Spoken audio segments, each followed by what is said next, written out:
মই অকণমান সন্দেহ কৰোঁ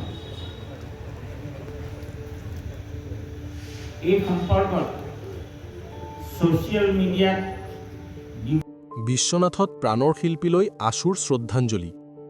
অসমৰ জনপ্ৰিয় তথা প্ৰাণৰ শিল্পী জুবিন গাৰ্গ আমাৰ মাজৰ পৰা আঁতৰি যোৱা আজি 6 মাহ সম্পূৰ্ণ হ'ল।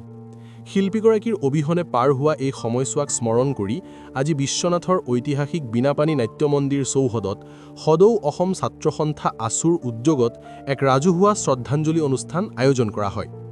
জুবিন গাৰ্গ বিহীন 6 মাহ শীৰ্ষক এই কাৰ্যসূচীত বিশ্বনাথৰ অগণন গুণমুগ্ধই ভাগ লয়। সন্ধিয়া শিল্পীগৰাকীৰ প্ৰতিচ্ছবিৰ সন্মুখত বন্তি প্ৰজ্বলন কৰি এক গাম্ভীৰ্যপূৰ্ণ পৰিৱেশৰ সৃষ্টি কৰা হয়। ছাত্ৰ সন্থাৰ বিষয়ববীয়াসকলে কয় যে জুবিন গাৰ্গ কেৱল এজন শিল্পীয়েই নাছিল, তেওঁ আছিল অসমীয়া সংস্কৃতিৰ এজন বলিষ্ঠ কাণ্ডাৰী।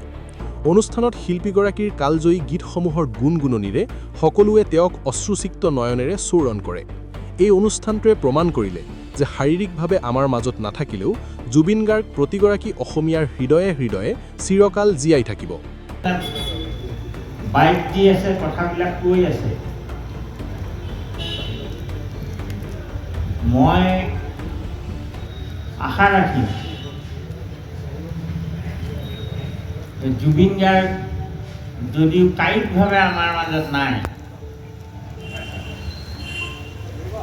জুবিন গাৰ্গ আমাৰ সকলোৰে অন্তৰত সদায় থাকিব। তেওঁ আচলতে প্ৰাণৰ শিল্পী,